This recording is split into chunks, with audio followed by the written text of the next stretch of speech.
Halo semua, bareng Ed Clipper lagi di sini. Terima kasih buat kalian yang sudah dan selalu mendukung channel ini, yang akan terus berusaha memberikan hiburan lewat penjelasan film-film kesayangan kita. Spesial untuk Hari Netizen sedunia, Ed Clipper sekedar ngingetin ya untuk jangan terlalu sering ngeposting semua aktivitas sehari-hari. Karena buat para pelaku kriminal, postingan seperti itu akan memudahkan mereka untuk berbuat yang amit-amit. Seperti di film yang satu ini, Ed Clipper akan ngasih klip dan review menegangkan dari sebuah film yang berjudul Influencer. Bercerita tentang nasib tragis para selebgram dan tiktokers saat berlibur di negara Thailand. Awalnya didekati dengan gaya friendly, mereka yang terutama para influencer gemoy ini dibawa ke sebuah pulau yang terpencil, di mana pulau tak berpenghuni tersebut akan menjadi mimpi buruk dan tempat terakhir bagi mereka. Baiklah, kita langsung saja ke ceritanya. Tonton sampai habis, subrek dan kasih tahu teman-teman kalian. Cerita berawal dari keberadaan Pulau Imut di perairan Thailand yang sangat terpencil karena jauh dari jalur pelayaran. Lalu kita bisa lihat jika di pulau tersebut terdapat sosok jasad wanita yang sudah pasti gagal untuk kabur. Kenapa bisa sampai ke pulau itu ya? Beberapa hari berlalu kita beralih ke serunya liburan seorang influencer kosmetik dan bedak salisir yang bernama Madison. Kita panggil Medi saja ya. Di mana wanita dengan follower bejibun ini sedang berlibur di salah satu tempat terbaik di negara Thailand. Kesuksesan dan semua pencapaian Medi tak lepas dari pacarnya yang selama ini selalu mendapat endorsan branded untuknya. And I loved soaking it all in. Begitupun dengan hotel dan semua fasilitas yang saat ini ia dapatkan, yang tentunya membuat sirik teman lekong Medi. Bahkan pria burik ini kesal saat melihat Medi sudah di-endorse sebuah produk krim maghrib yang baru saja launching.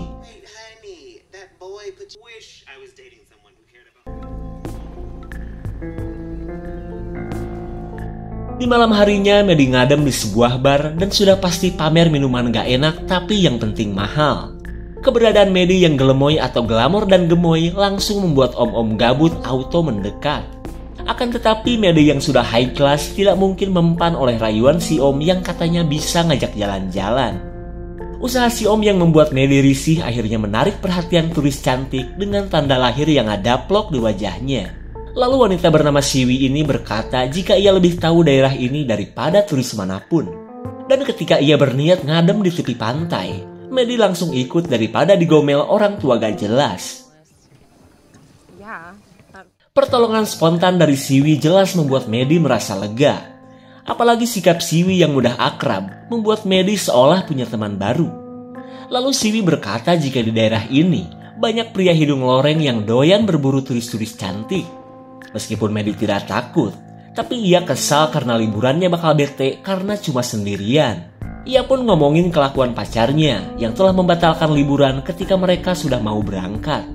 Lah, daripada pusing mikirin cowok, Siwi mengajak Medi ajojing besok untuk menjajal tempat-tempat yang sedang viral di Thailand. Ya udah, ayo.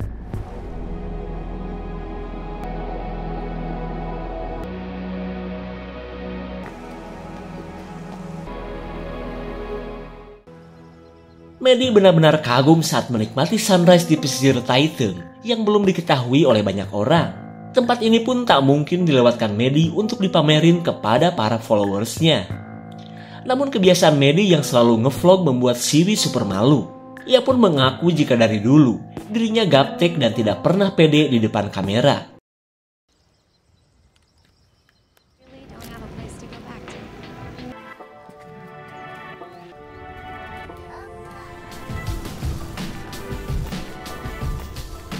Setelah menghabiskan waktu seharian, mereka pun kembali hotel yang ternyata masih satu lokasi. Akan tetapi Medi heran karena ia tidak menemukan kunci kamarnya. Medi benar-benar shock saat mengetahui kamar hotelnya dalam keadaan terbuka. Dan bukan cuma acak-acakan saja, banyak barang berharga bahkan paspornya ternyata sudah menghilang. Singkat cerita, Siwi membantu Medi membuat laporan ke polisi atas pembobolan hotel yang entah terjadinya kapan itu. Bahkan ia membantu membuat paspor sementara sambil menunggu pembuatan paspor baru yang menurut Siwi membutuhkan waktu 2 minggu. Terlihat Medi pun kesal karena seharusnya besok ia sudah pulang ke Amerika. Namun karena insiden yang membagongkan ini, Mau tak mau ia harus berada di Thailand lebih lama. Kemudian Siwi memintanya untuk jangan bingung. Ia pun menawari Medi tinggal di villa pribadi bersamanya untuk sementara waktu. Meskipun sempat menolak, Medi akhirnya menerima tawaran tersebut. Di malam harinya, Medi dihubungi sang pacar yang katanya sudah tidak sabar ingin menjemput Medi di bandara. Lalu Medi yang sebenarnya masih merasa kesal menceritakan insiden yang membuatnya bakal lebih lama tinggal di Thailand.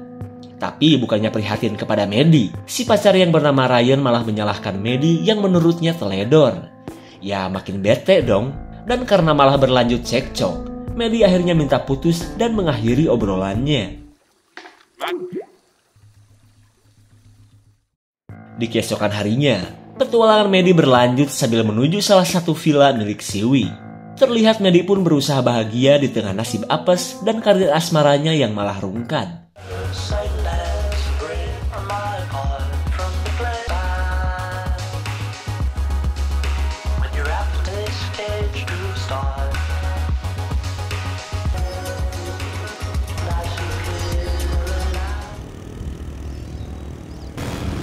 Setelah puas ngabolang di Goa Lalai, Medi kagum dengan ketajiran Siwi yang katanya banyak memiliki villa.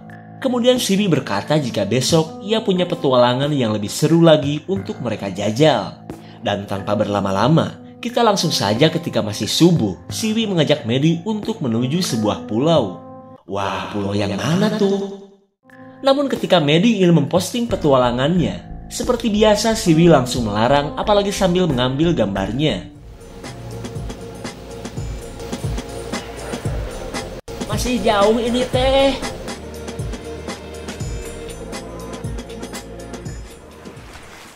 Medi benar-benar kagum akan keindahan pulau terpencil yang tak berpenghuni ini. Tapi tak lama kemudian, ia menemukan sebuah tanda yang seperti menunjukkan adanya seseorang yang pernah menghitung hari. Lalu ketika Medi sedang kepikiran, tiba-tiba Siwi menyuruhnya untuk segera prepare karena mereka akan bermalam di pulau ini. Singkat cerita, Medi menikmati malam dengan ditemani fermentasi takokak yang cukup membuat kepalanya oleng. Kemudian ia berhayal jika Siwi membunuhnya di pulau ini, mungkin tidak ada yang akan menemukannya. Siwi yang terlihat bete dengan bacotan tersebut langsung ngasal jawab bahwa ia tidak akan membunuhnya, melainkan akan meninggalkan Medi sendirian. Ia pun sudah bisa membayangkan Medi bakalan sulit bertahan hidup dan cepat mati di pulau kecil ini. Bahkan jasad Medi katanya bakal dimakan kepiting dan makhluk laut lainnya sampai habis.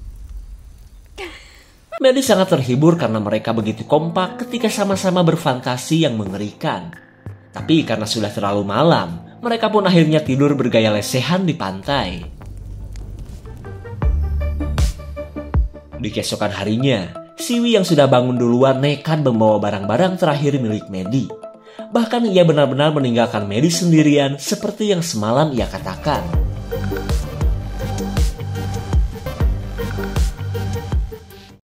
Singkat waktu, kita berada di 3 minggu setelah Siwi meninggalkan Medi di pulau terpencil. Selama itu pun ia bertingkah seperti Medi karena telah menguasai akun medsos dan semua akses kekayaan Medi.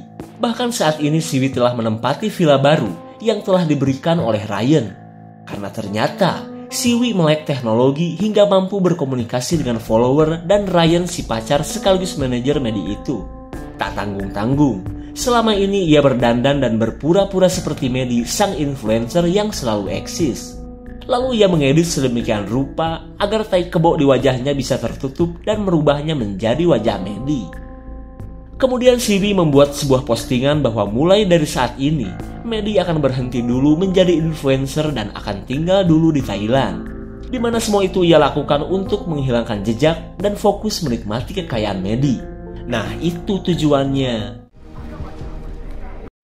Di suatu ketika, Siwi yang sedang gabut menemukan lagi seorang influencer bernama Jessica yang sedang berlibur di Thailand. Wah, karena wanita ini selalu update tentang kegiatannya, Siwi jelas dengan mudah menemukan keberadaan Jessica. Masih ingat dong ketika ia sedang mengintai Medi?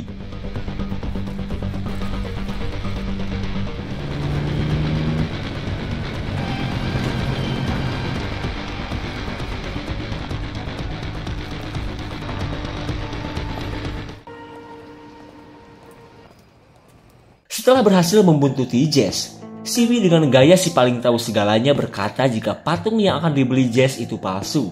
Tapi menurut Jess lah bodo amat, karena benda tersebut cuma buat kado kawinan saja. Buset, malah pergi lagi. Tak berhenti sampai di situ. Di keesokan harinya Siwi terus memantau semua informasi dan kegiatan Jess. Hingga untuk kedua kalinya ia dengan mudah berhasil menemukannya. Di mana kali ini, dengan mengaku sebagai follower Jess, Siwi bersandiwara jika mereka berada di hotel yang sama. Dan karena Siwi mampu bersilat lidah dengan baik, Jess akhirnya terpengaruh oleh sandiwara Siwi. Bahkan kebersamaan mereka berlanjut menjadi pertemanan, hingga Siwi bisa menemani kegiatan sang influencer ini. Lalu ketika ada kesempatan, Siwi langsung mencuri kamar hotel Jess agar bisa membobolnya seperti yang ia lakukan kepada Maddie.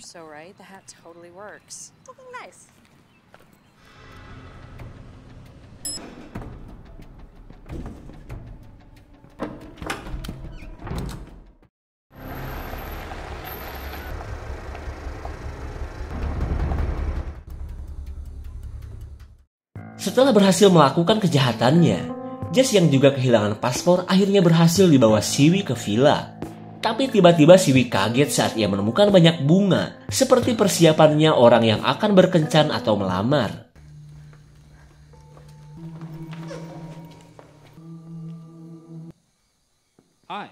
Siwi benar-benar panik saat bertemu Ryan yang berniat untuk menjemput Maddie.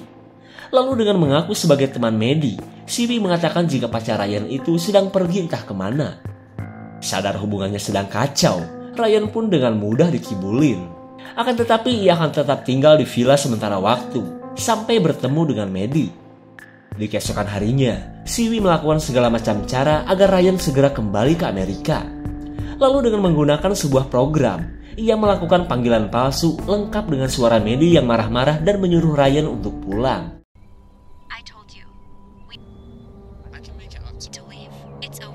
Setelah panggilan berakhir, Ryan katanya tetap ingin bertemu Maddie terlebih dulu dan tidak mau pulang begitu saja. Terlihat Siwi pun gedek karena Ryan terbilang cowok yang gigih akan cinta. Tak lama kemudian datanglah Jess yang mengajak mereka jogging daripada nongki di dalam villa sampai akaran. Lalu seperti biasa si paling Thailand ini berniat untuk membawa mereka ke tempat-tempat eksotis di daerah ini.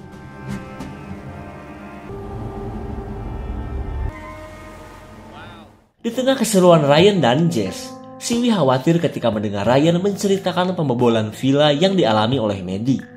Kemudian ia buru-buru mengalihkan perhatian dengan membawa mereka ke tempat lainnya. Tapi tetap saja, Ryan terus ngomongin kejanggalan-kejanggalan dari Maddie. Lalu ketika Siwi mengajak pindah tempat lagi, Jess jadi bertanya-tanya kenapa nasib Maddie sama persis dengan dirinya. Singkat cerita, Siwi kaget saat melihat Jess akan meninggalkan villa dan memilih untuk tinggal di hotel saja. Alasannya sih karena tak mau merepotkan Siwi. Namun ketika Siwi terus menghalangi niatannya, Jess langsung menceritakan tentang kecurigaannya. Terlebih karena yang ia dengar, Maddie jadi berubah dan menghilang setelah berkenalan dengan Siwi. Bahkan Jess kini sudah tahu bahwa villa ini bukanlah milik Siwi, melainkan disewa atas nama Ryan. Dirasa kelakuannya akan terbongkar, Siwi jelas tidak akan tinggal diam.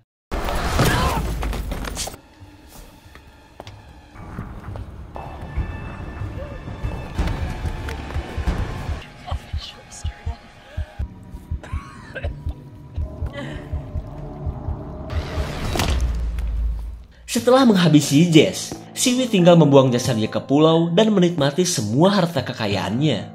Tapi tiba-tiba datanglah Ryan dengan membawa teman-teman barunya. Lalu ketika Ryan menanyakan keberadaan Jess, Siwi berkata bahwa Jess sudah pindah ke hotel sejak tadi maghrib. Dan karena tak mau kelakuannya terbongkar, Siwi menyuruh Ryan untuk segera membawa pergi para pemuda bangor itu. Ryan tak terima dong, udah mahal-mahal nyewa tempat ini. Kemudian Siwi kembali berbohong jika ia telah membayar uang sewa kepada Maddie. Jadi ia berhak untuk mengusir siapapun.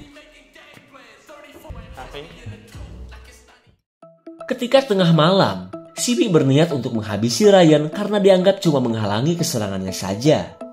Tapi sesaat sebelum ia melakukannya, Siwi melihat sebuah notif bahwa Ryan membuat postingan ketika Siwi bersama Jess.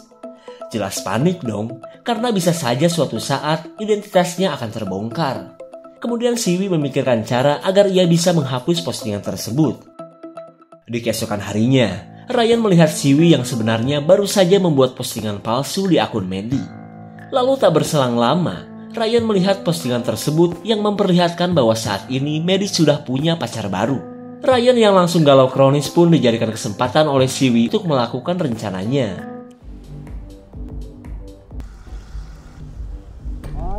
After this one video I got with this kid, he's got a bit of the spark. You know it when you see.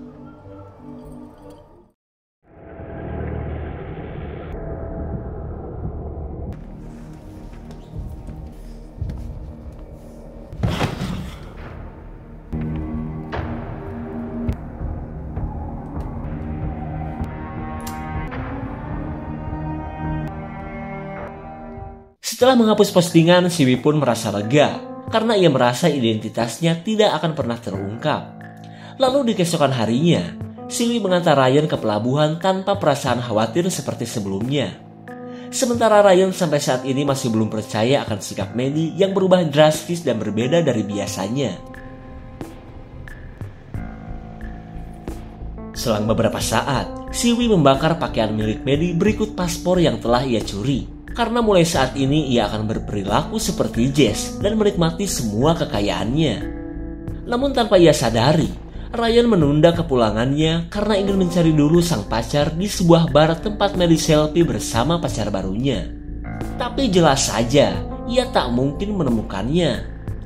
Dan sungguh tanpa diduga, si Om yang masih berada di sini menghampiri Ryan. Lalu ketika Ryan menjelaskan maksud kedatangannya, si Om rupanya masih ingat kepada Maddie. Kemudian ia berkata sejak dihampiri Siwi si tompel tai kebo, si Om tidak pernah melihat Maddie lagi. Tak sampai di situ, si Om menganggap foto yang ditunjukkan Ryan adalah editan. Karena seingatnya, di daerah ini sudah beberapa hari mendung dan tidak cerah seperti di dalam foto. Mendengar kabar tersebut, Ryan merasa bahwa Siwi telah melakukan sesuatu terhadap pacarnya yang entah kini berada di mana. Singkat cerita, Ryan menghubungi si Lekong yang merupakan teman baik Maddie. Pria berjiwa pelangi ini pun juga merasakan keanehan dengan postingan Maddie belakangan ini. Tanpa berlama-lama, Ryan mengecek video Maddie yang diposting setelah ia kehilangan kontak dengan pacarnya. Hey guys. I came to pay my respects.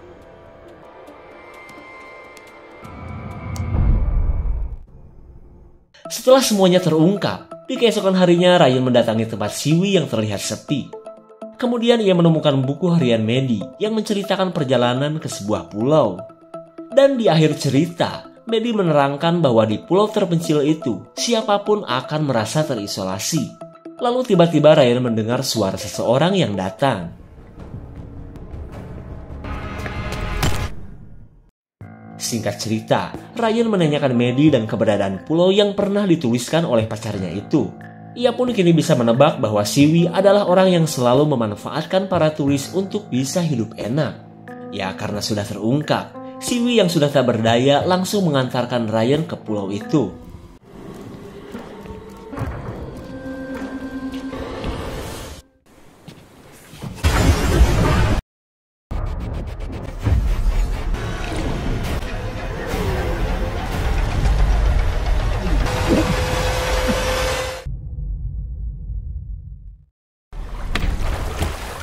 Pertempuran bawah laut ini akhirnya membuat Ryan tewas kehabisan nafas.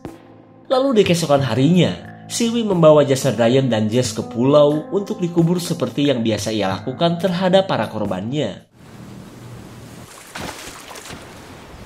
Sekian lama tidak ke pulau, Siwi kaget saat menemukan tanda-tanda orang yang bertahan hidup dengan makan ikan dan menampung air hujan.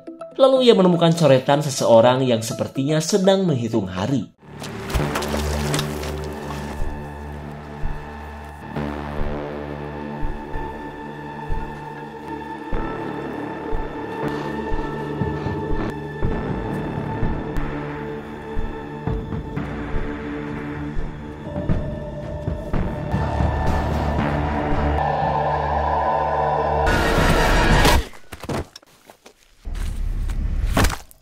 Maddie yang ternyata mampu bertahan hidup berhasil membuat Siwi kelenger. Lalu ia berniat untuk melakukan hal yang sama seperti yang pernah dilakukan Siwi kepadanya.